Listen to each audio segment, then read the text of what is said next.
πριν βγάλουμε ένα άλογο από το στάβλο είτε από το φυσικό του μέρος, το πρώτο πράγμα που κάνουμε είναι να το φροντίζουμε. Το περιποιούμαστε όχι απλά για να είναι όμορφο, για να νιώσουμε ότι είμαστε κοντά μαζί του και ερχόμαστε σε επαφή να επικοινωνήσουμε, αλλά είναι και πάρα πολύ σημαντικό το ζώο μας να είναι καθαρό, γιατί έτσι αποφεύγουμε οποιαδήποτε είδους μορφή μόλυνσης. Τι σημαίνει μολύνεται η επιδερμίδα μας, παθαίνουμε δερματίτιδα, σημαίνει ότι θα πρέπει να πάρουμε αντιβίωση και θα πρέπει να μείνουμε κλεισμένοι στο στάβλο για 2 τουλάχιστον εβδομάδες. Είναι πάρα πολύ δύσκολο για το ζώο και ακόμη πιο δύσκολο για εμάς, θα μας λείψει πολύ. Λοιπόν, τι κάνουμε με αυτό το ξυστρί? Ξύνουμε το δέρμα του αλόγου, τόσο ώστε να μην μείνουν μικροί κόκκι λάσπης και άμμου, γιατί τα άλογα λατρεύουν όταν είναι ελεύθερα να ξαπλώνουν στη γη και να κάνουν περιστροφές γύρω από τον άξονά τους. Αφού με το ξυστρί καθαρίσουμε καλά και δούμε ότι δεν υπάρχουν πια κόμποι που θα μπορέσουν εισχωρώντας στην επιδερμίδα να δημιουργήσουν δερματίτιδα, το επόμενό μας εργαλείο είναι η βούρτσα. Η βούρτσα λοιπόν βουρτσίζει. Πώς βουρτσίζουμε ένα άλογο? Καθόλου απαλά. Πιέζουμε, γιατί καθαρίζοντας ταυτόχρονα κάνουμε και ένα απαλό μασάζ που ευχαριστεί το άλογο, το κάνει να νιώθει εφορία, το κάνει να νιώθει συναισθήματα για μας που το προκαλούμε και φυσικά το κάνει να είναι καλύτερος συνεργάτης. Όσο πιο όμορφα συμπεριφερθούμε σε ένα άλογο, τόσο καλύτερα θα μας το ανταποδώσει. Και αφού βουρτσίσουμε, χτενίζουμε τα τριχωτά μέρη, τα οποία είναι στο λαιμό, η περίφημη χέτη του αλόγου, τη φράντζα του. Χτενίζουμε ακριβώς όπως όταν βγαίνουμε από το μπάνιο και κατεβάζουμε τα μαλλιά μας. Το αλογάκι δεν έχει κανένα πρόβλημα και όταν θέλουμε να βουρτσίσουμε την ουρά, ποτέ δεν πάμε πίσω από τα καπούλια του αλόγου, γιατί έχει περιφερειακή όραση, που σημαίνει ότι μέχρι σε αυτό το σημείο μπορεί να με δει. Αν πάω από πίσω του, χάνει την οπτική επαφή μαζί μου. Οπότε σε περίπτωση που δεν ξέρει πού ακριβώς είμαι, αν σηκώσει το πόδι της να διώξει μια μύγα ή νιώσει απειλή, μπορεί να με κλωτσίσει και πιστέψτε με, πονάει πολύ, δεν θέλουμε να μας συμβεί. Και έτσι κατεβάζουμε και την ουρά.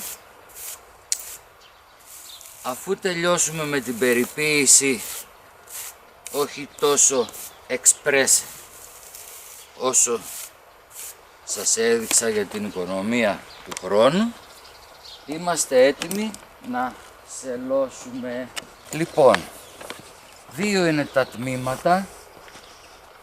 Ένα είναι το υπόσαγμα. Σάγμα είναι η σέλα στα ελληνικά, υπόσαγμα είναι το κομμάτι κάτω από το σάγμα τη σέλα. Γιατί το βάζουμε αυτό? Για να μην έρθει σε απευθείας επαφή η σέλα με την σπονδυλική στήλη και την επιδερμίδα του ζώου και του προξενήσει βλάβη είτε στο μυοσκελετικό του είτε επιδερμικά. Όσο πιο ευχάριστα νιώθει ένα άλογο, τόσο καλύτερα θα συνεργαστεί μαζί μας. Οπότε είναι πράγματα που τα φροντίζουμε. Όταν η σέλα μας είναι τύπου western, σαν αυτή, δηλαδή καμπυλωτή με το μαρκούτσι μπροστά, χρησιμεύει πάρα πολύ για τα παιδιά με ειδικές ανάγκες, έχει 2 ημάντες. Εμείς σφίγγουμε πρώτα το δεύτερο, αλλά πολύ απαλά, λόγω γενετήσιου φόβου.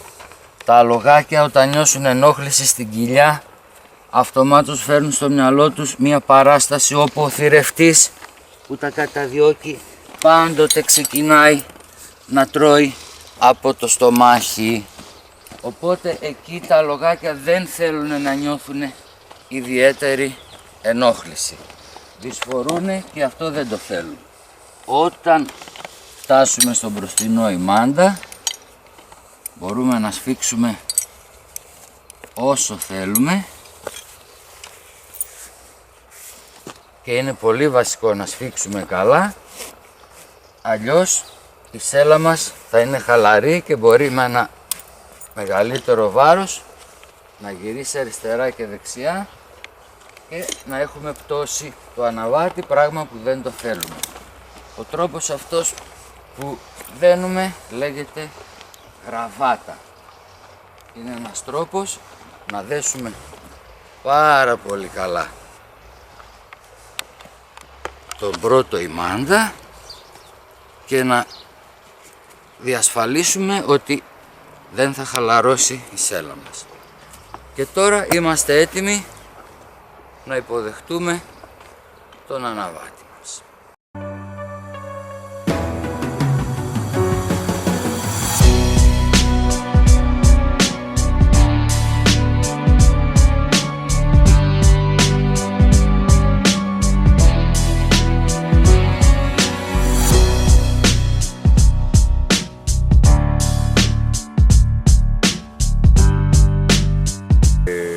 Εδώ σε αυτό το χώρο θα παίξουμε με τα ελεύθερα άλογα, θα τα σειραγωγήσουμε, θα μάθουμε να παίζουμε μαζί τους, εμείς οι άνθρωποι δηλαδή με τα άλογα, αλλά και τα άλογα μεταξύ τους, δεν είναι μόνο για εμάς, αλλά και για τα άλογα καλό.